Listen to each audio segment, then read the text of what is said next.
All right, guys, so welcome back to the channel, please. Hans York. Hans is one of our pro feedback reviewers. He's also one of our Sync Academy members and one of our really, really great hosts of our Friday Zoom calls. Hans has been doing this basically since the pandemic for 3-4 years now. We're really appreciative for Hans. He's definitely one of the bright, shining points of our community.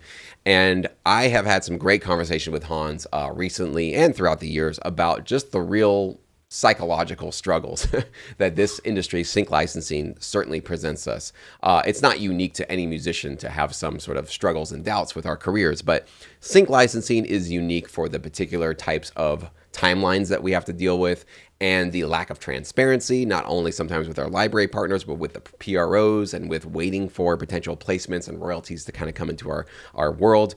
And just the fact that it takes a long-term marathon mindset to really do well in this business. And we've had some great conversations both publicly here on this channel and in Sync Academy, and also just privately through some of the phone calls we've had throughout the years of just some real honest struggles that both of us have dealt with in this industry. So I had to get Hans back on the channel to get an update with him and see how he's doing. First, Hans, let's do some positive updates. I just saw that you today posted some really exciting news about some of your recent placements. Why don't you get us updated on something that's been happening in your career as of just literally this month, August? Thank you, Jesse. First, really thank you for having me, and it's always wonderful to be in your company and to have had you as a mentor over all these years. That has been certainly a high point, in my career of getting there where I'm at right now.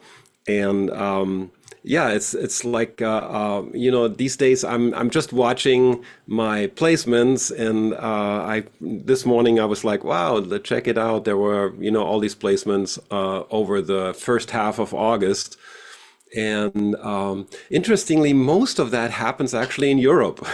It was like, wow, in Holland, France, Germany, and England, and yeah, so I was really happy about that, and posted some, and it's always great to get some feedback. I'm as you know, it takes a while, and usually the feedback is so delayed that when it comes, oftentimes we don't relay it to our work anymore. It's kind of like already the excitement is already gone.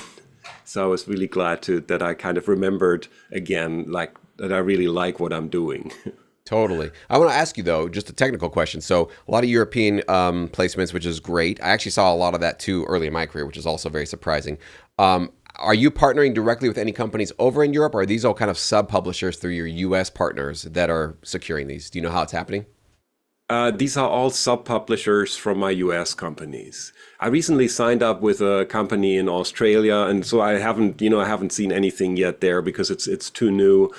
But I'm curious, that might open up the Indonesia and all these like a new market. But these the European ones certainly are all sub-publishers with my companies that I have in the States.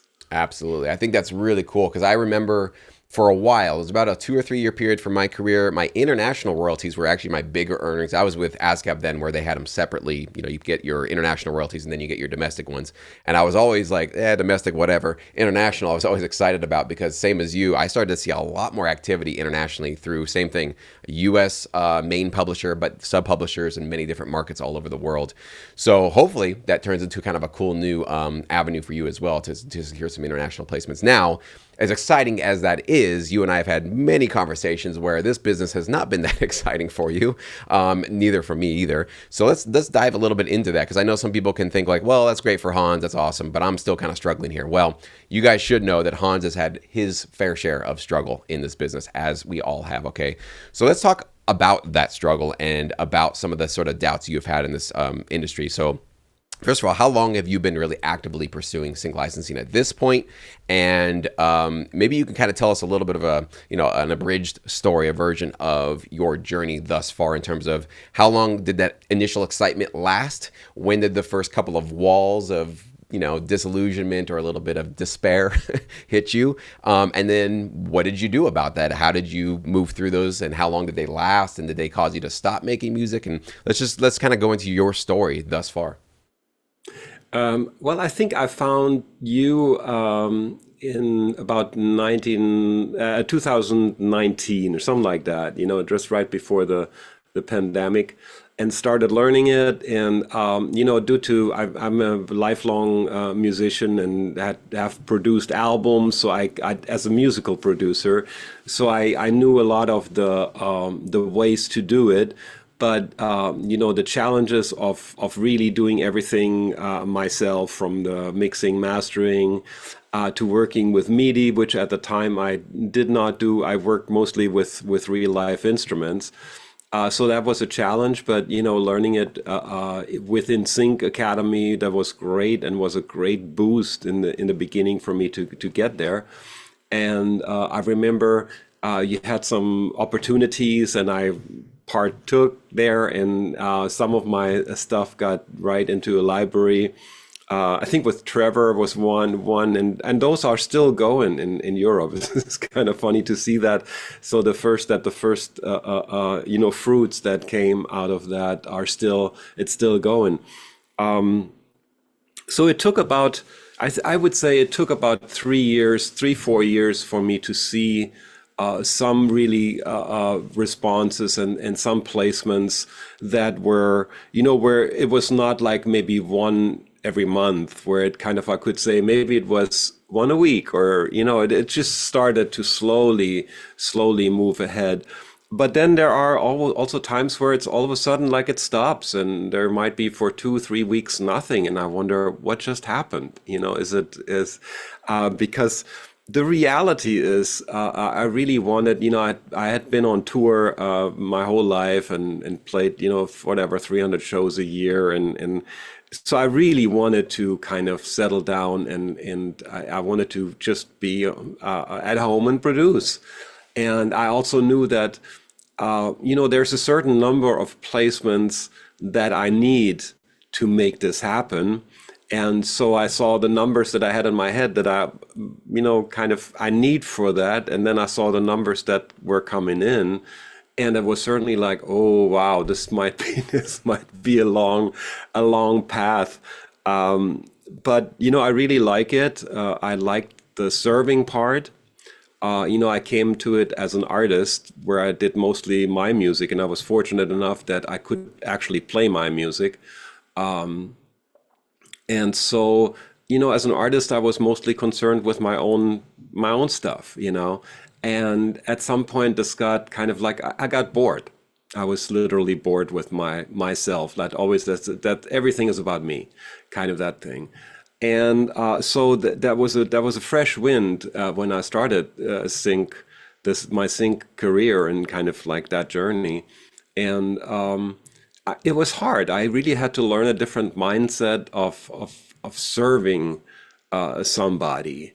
And it was really not easy. And in the years that I'm teaching that, and due to COVID, where a lot of musicians kind of went into that business, because that was the only way, that they were still involved in music, because most of the live shows stopped. I've met and taught a lot of other artists that come from that, and I saw the same struggles in them, that it's not about them anymore, but it's about the client and what they want, and how can you deliver that. So that, and it's still a struggle, to be honest. It's not it never came easy to me, and it's still not coming easy. I have to kind of on a daily basis remind myself, okay, relax, just do it.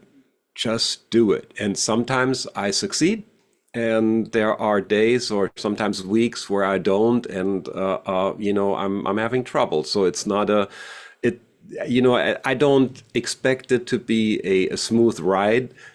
I hope for one someday, but so far it's not.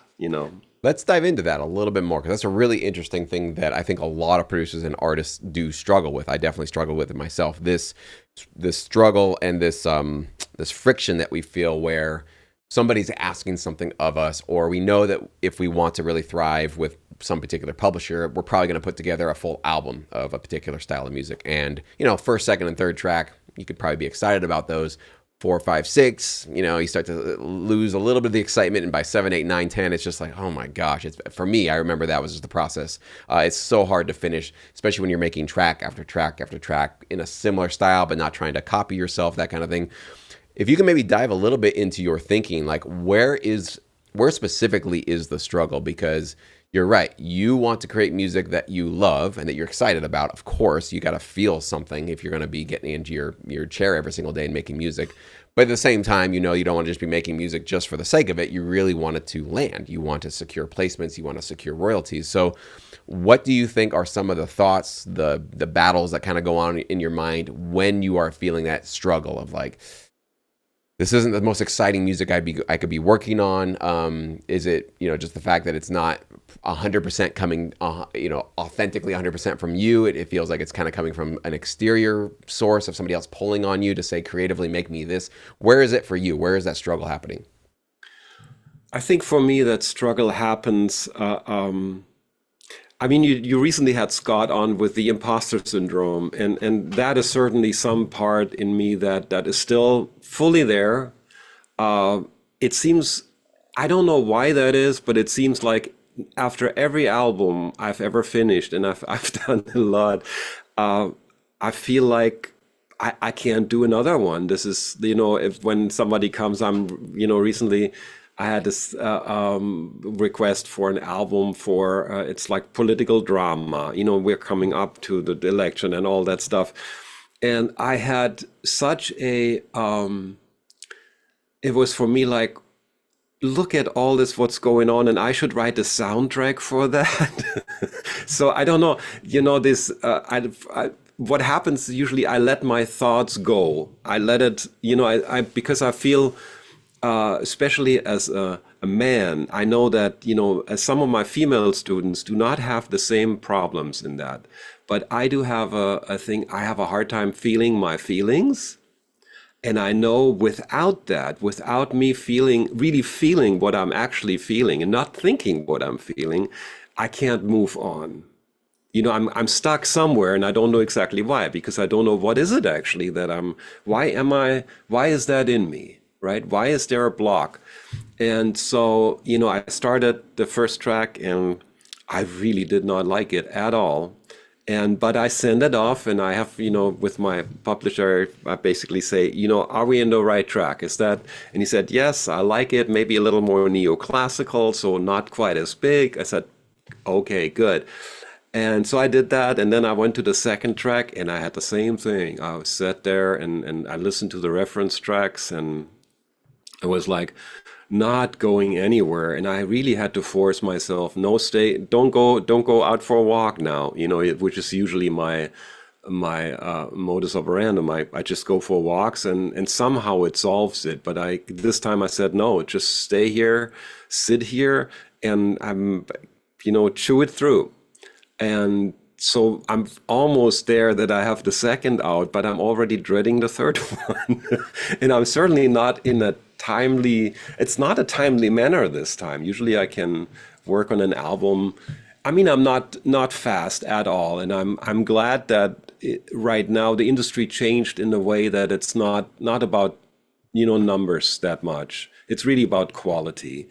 And for me, coming from the artist side, that was always my number one. I wanted to absolutely give my best and period. That's it. I wanted to do my best. And I carried that over in sync licensing. And so sometimes it takes me a little longer.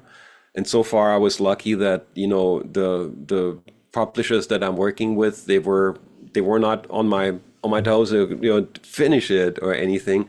And so I was lucky that I didn't have to work with timelines where I maybe would have had to say, I can't do that. I'm too stressed out, or this is too much for me.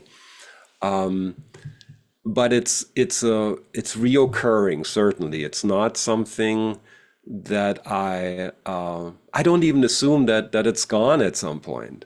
It might be a struggle that keeps on coming, and that's why it is important for me that the projects that I take on are really they are something that I know I can do it somehow, even if I think like I can't, which every time a new project comes, I'm not sure if I can do it.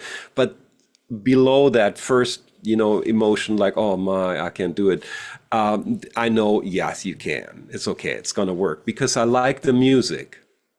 I think, and I mean, that's also something that I tell my students. It's great if you, in the times when you learn and you push the envelope and you try this and try that and just try out things. That's all good. But in the end, you have to do something that you really like. There's no other, I don't think that there's any other way for it to have actually success, because I think it's an energetic thing. It's in the unseen. That's when a lot of times, I think when you came to the Sync meeting, we talk a lot about the stuff that is not, you can't see. It's like energy. So if my energy is in sync, so to speak, with the project that I'm working on, I will finish it. And what comes out on the other side will have value. First for me, because it needs to have value for me. I can't do something that I think like, oh, I don't care about that, and I just do it. That, I now know people that can sometimes, and I'm amazed. I wish I would have some. I wish I could. Sometimes I do, honestly. But just the way I'm constructed, that just doesn't work. I need to do something that I really sincerely like, or where I see some strength in myself, where I'm not. That's why I know that for, the success in sync licensing, for example, hip hop is a great example, especially in sports, mixed with rock, and it's a guarantee. Plus that a lot of the sports stuff is still cable, which is, way like 10 times as much royalties than a streaming and more. And so I see a lot of people doing hip hop and having success with that. And I tried it, and I did a couple of tracks and they were good. I mean, I asked some of the hip hop guys, hey, what do you think? They said, hey man, this is great. But, I don't listen to the music. I don't, most of the times, it's not that I don't like it, but it's just not in my field. This is not who I am. So I think I stress with my students, I stress all the time, you have to find something that you can own, that is yours, where you say, okay, I can do that particular part. I like that and I do that. Because otherwise this journey is just too hard. Doing something you don't like, or you just do because, I don't know, I haven't seen really a musician really doing that and being happy and creating actually something positive, like a positive energy that is put into the world. If that Absolutely. makes any sense. Totally. Yeah. And you can fake it for a couple of tracks where you're like, I'm not really into this, but I'm going to do it because, I'll get paid, right? We can all do that for a couple of Yeah. tracks. Can't do that for a career, though. That cannot be a career. It's just not going to work out. And what's interesting about what you just said is exactly what the Extreme CEO said in my interview with him, which is he said, anybody coming to him saying, hey, I do this and this and this, he immediately gets turned off and usually doesn't even entertain the pitch, because he immediately knows you don't really know who you are. You're trying to be a jack of all trades. You're trying to get everything.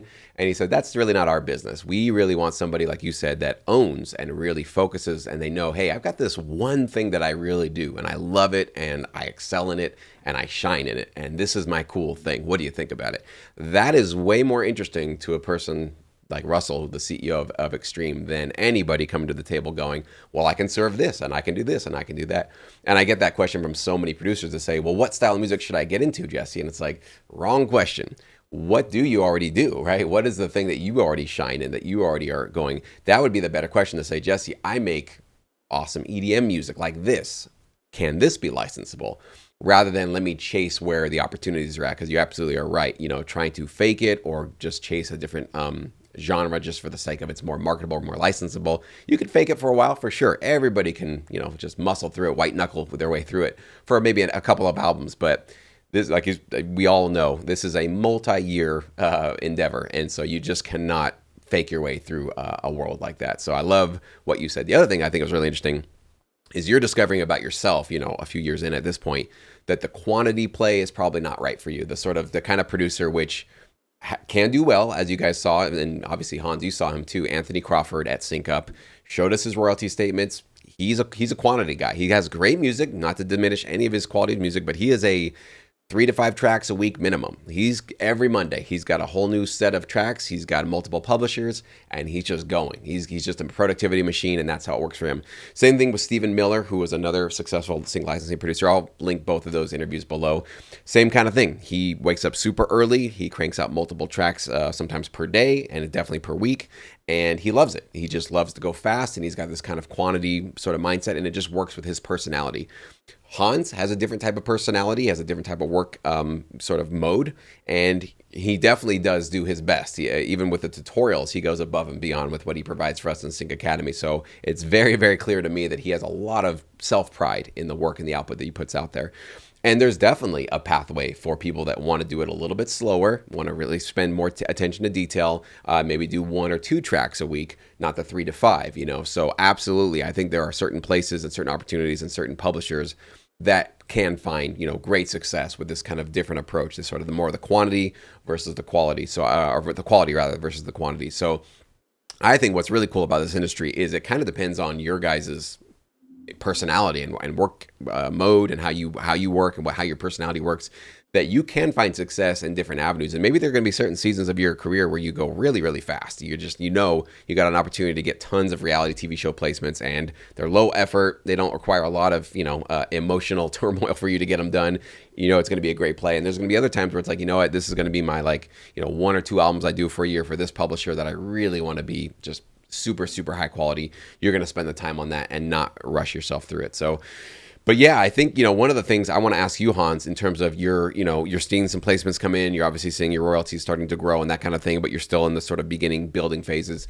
What are some of the moments of joy that you're getting out of this business that are carrying you through to finally see some of these placements come in? Because obviously it takes a long time to see that. What are some moments? What are some feel-good joy juice that you're getting out of this industry before, these royalties start to kick in for you?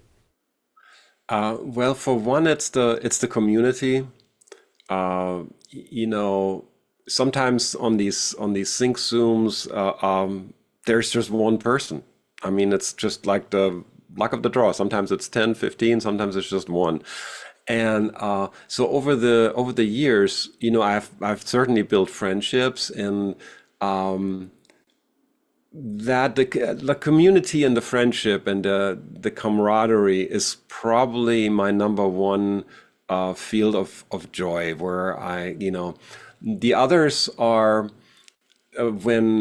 certainly there was a moment of real joy when my publisher heard some of my artistic work that I put out when I was depressed with production music and I couldn't really work on tracks, and I said, forget it. I'm a lifelong musician, so why am I not playing for a moment here and see why did I do that? And to begin with, why did I start when I was 16 or 18, like I'm gonna be a professional musician, and here I go. And so I just did that, and he heard it and he said, man, I want that. I really want that, even though I would never, it was not meant for sync licensing at all. It was just solo guitar and spacey and, just like, yeah. And he said, I want that. And so I did it, and it was like, wow, this is, somebody wants something that I create just for myself. Because that was part of my artist journey. I had to, it was my music. It was not, I didn't play cover songs. So that is certainly that was something where I like, wow, yes. And recently I got a placement with that, which was again like, wow, check it out. There's somebody, and I listened to it. It was like, yeah, that actually fits. I didn't, sometimes I don't know. I forgot, I had for a while, I had like a couple of overlays, like voiceovers that I put on top of my tracks just to see how does it actually sound if there's somebody talking on top of it. Do I feel like I have to constantly turn my music down, or, how is it? How does that feel? And with that particular track, I couldn't see anybody talking over it, or because I want to listen to it. But it worked really well, and I thought like, that is interesting. So it was really joy. I could say I was delighted that this works. Yeah, and other than that, I say it's the camaraderie and it's the moments of deep connection. And maybe this is also personal. I've moved so many times. I came to the States when I was 39 years old, and a lot of contacts, a lot of my friends. There's a lot of them are people that they need to see you, or they need to physically be around you, and otherwise it's just they're not existent. And then I moved a lot in the United States, so it's hard sometimes not being that grounded, or not having that kind of roots where you are, right? And I'm anyway a person that I have a hard time with roots. I live more in the upper spheres, and so my partner has to constantly kind of pull me down and say, "Come back here. We got to do this here." Okay, I can do it. Yeah, so I draw my joy out of sometimes little moments of connection. I think that would be it. For sure. Yeah, and I love those moments when I see them happen in Sync Academy, of people sharing their wins or even just sharing their struggles, and seeing people, either giving them a pat on the back, or, trying to pull them back up on the horse. You're absolutely right that, knowing that none of us are doing this in isolation, that there's somebody out there just as crazy as we are trying to go for this interesting industry. And that is a beautiful thing to see too. And I also heard, it sounds like, and I think this is for sure true for me, validation for our art is pretty much the most important paycheck we get. We obviously want the royalties, we want sync fees, we want consideration fees. We're trying to do this to support ourselves financially, obviously. But when you, like you said, when you get a library CEO or a client or somebody goes, "I want what you did, and I will pay you for what you did, and I will distribute what you did, and I will represent what you did, and I want it." That feels so good. That feels probably better than any royalty check you'll ever get in this industry. Just to have another human being, a credible, legitimate, a player in the industry, whether it's a library CEO or a client or somebody like that, go like, "Absolutely, we love what you're doing. We are excited to work with you, and we're going to pay you, and we're going to place you, and we're going to feature you in our either catalog or maybe on our show or in our placement, whatever it is." That validation is like, you can ride high on that for a long time. And it definitely is the best antidote for the imposter syndrome, which, Scott and I were talking about, of course, is to know, all right, well, I'm kind of, my framing for all that is that like all of us are imposters. And if you guys didn't watch that interview with the Extreme CEO, pay attention to his first answer in my questioning, because I asked him after introducing him, to give us a little backstory on his company. And he said he felt like an imposter right there after I introduced him. So this is a guy that you would think never would ever feel that way. Nobody at his level would ever feel like they're, faking it or something like that. And he transparently and honestly told you like, "Wow, okay, I gotta recalibrate. I feel a little bit overwhelmed by your introduction right there." So I don't think this is a sort of like newbie sort of scenario, or there's certain people that are going to deal with this. I think it's just a human condition. We all feel, and we all do. We're all imposters, right? We're all faking it, right? I wasn't born into sync licensing. Hans wasn't born into sync licensing. We all kind of just fuddled and stumbled our way into it and try to look around and see if we could learn from other people and figure out how to do it. But none of us had all the answers when we first got started. So we're all faking it, right? When we kind of get into an industry, we're all going like, "Well, maybe I can try this out. I don't know." And, what I've realized, and it sounds like, Hans, you're in the process of figuring it out too, is, or maybe you probably have, is whether or not you belong in sync is a decision for you to make. All of us watching this right now, we make that decision for ourselves. It's not for anybody else to decide. Nobody else gets to decide whether or not we belong. We actually have to make that choice for ourselves. And the hardest part about that choice is making it before that validation comes, right? Making it before you get accepted or before you get a placement, but just having enough faith in yourself to say, "I think I've got something. I think I've got some value that I can offer this business." And like Scott said, he said, somebody's going to serve these clients. Somebody's going to work with these libraries. Why not me? Why can't it be me? I think that's a really good question that we all can be asking ourselves. And then when you get that first acceptance from a library, boy, is that a shot in the arm. And especially when you get that first placement, or like Hans, when they reached out to you and said, dude, we love your original stuff. Can we represent your original stuff? Boy, is that really kind of chipping away at the imposter, hopefully, and giving you some confirmation of like, well, I don't think they're just trying to flatter me. I really do think they think this is a marketable, useful product that we have. So I think that's a really great thing, man. And I hope that you keep stacking up those wins, in your column with the placements and with the acceptances. You can kind of go like, oh, absolutely, I've got some value here, and figuring out how to kind of bridge that gap between your desire and all of our desires to become, artistic and creative and original, versus we're trying to pay the bills too. And these people have the money, they've got the opportunities, and they need me to use my talents to serve them. So maybe we can end this one on basically some best tips, practices, insights that you can give us for those that are struggling with this kind of, blending the two worlds of original artistry versus being a craftsman and serving a client. Some best tips, practices, insights that you can share for those that are struggling with that. Some of the best answers that I got were actually coming once I reached out to mentors, to somebody that is further along the way than I am. And when you reach a certain level, this is not easy. This is not easy to say, okay, you tell me what you think, and then to be on the receiving end and really hear it and not defend, but I wanted, but all the typical things that come up when somebody looks at your music.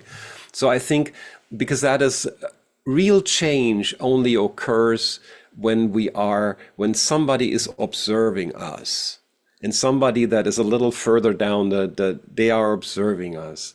And because it is such a solitude thing that we do, in front of the computer, and at some point, it's hard to do that. You think like, oh, I got it, keep on working, and then all of a sudden the depression comes. And once you are there, once you feel like defeated, reaching out becomes almost impossible. And everybody knows that. And just generally, it's not about sync, right? So what I learned, first of all, learn about yourself. That's another thing, because it's learn who you are. Who are you? And really spend time to dig into that, because it will give you some answers that are important. And you might find an answer that you don't like, and you might find the answer that this is not for you. Follow that. Don't spend, years on something that you really feel inside, this is actually not for me. And probably 80% of all the people that I've ever met in that business, and 80 is a good number, it's not for them. And even after 5 years, I asked myself that question, and a lot of times I'm not sure. But, I've already spent so much time and have had some success with it. And I know that, okay, this is just maybe a phase. Just go through that phase and see if it stays. But I promise you, if it comes to a phase and that phase stays long enough, and I realize, I walk away. I will do something else, period. So the self, like knowing yourself in that regard, what is it that brings you to life? Because life is short. We don't know when it ends, how it's going to go. But it's important that we experience and we bring some joy to this world. That is really nobody. When you're depressed, or when it's done, that can only be a phase. That can't be a state of mind, And the industry is hard. It's not most creative people are sensitive. We have to be to kind of grab those little bits and pieces out of the ether and make it ours, or bring it in. So there is this certain sensitivity. And the business is not made for sensitive people.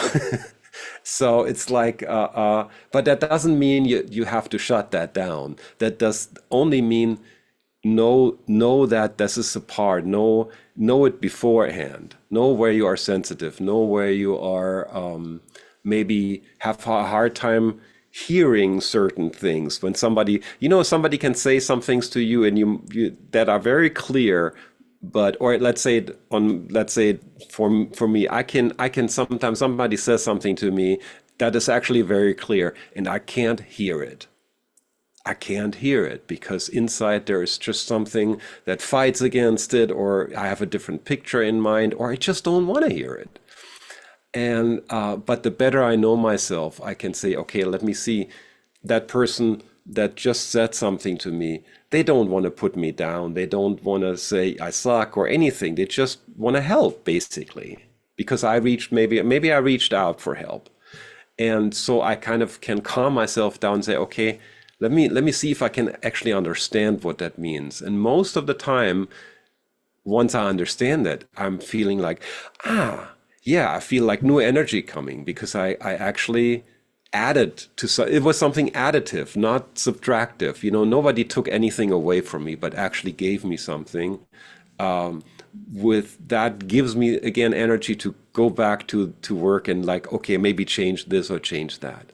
So I think it's important, no matter how far you get, to always have on speed dial a couple of people that you absolutely trust and that you deem to be further along that path than you are.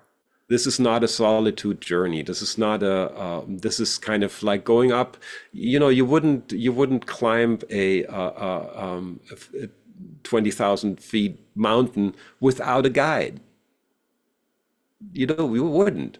I mean, even if you already went to two or three of those, there would still be people. There would still be people around you. There would be a guide that knows that mountain. So I think you reaching out and getting past that, getting past the difficulty of reaching out sometimes is really vital. Absolutely. Love that, man. Yeah. And you guys can probably see now why Hans has become a very, very popular reviewer in pro feedback. He's just got a great way of encouraging you guys to help bring your tracks up to the next level, whatever it is, or to help just course correct you maybe a little bit. And he's absolutely right. In pro feedback, that's pretty much all we're trying to do, is to give you guys a third perspective outside of your own bias. We all have our own. Let's just be honest. We all think either our music is amazing or terrible. Usually it's neither. It's probably somewhere in the middle. But sometimes, and most times, I have definitely found, especially with a lot of the recent, one-on-one consulting I've been doing, pro feedback could be solving most producers' problems. That's all I'll say. Most producers are submitting music that's not ready. It's probably not properly packaged well for production music libraries, or it doesn't have a clear focus. And we would tell you that with the first review that you get on pro feedback. Either it's my live reviews or Hans's or any of the other pros that are on the platform. We'll let you know, are you on track for something that could be licensable? Are the presets and the VSTs you're using sounding realistic, lifelike, interesting, modern enough? Is this track structure working? Is it developing? Is it kind of getting too repetitive, right? All these very basic but very important ground rules, golden rules that you have to kind of keep in mind for making high quality licensable production music. That's the kind of feedback that we can give for you guys. So if you're interested in joining us in pro feedback, if you're not already a member, I'll link that down below so you guys can learn more about it. But Hans, man, thank you so much for your time. Can I also link some of your original music down below so people can check that out if they're interested? Sure. Yeah. Cool. So if you guys want to listen to more of Hans's amazing guitar music and some of the other music he's done, click on the link below and you can check that out. So thank you so much, Hans. Really appreciate your time today, man. Thank you, Jesse, for inviting me.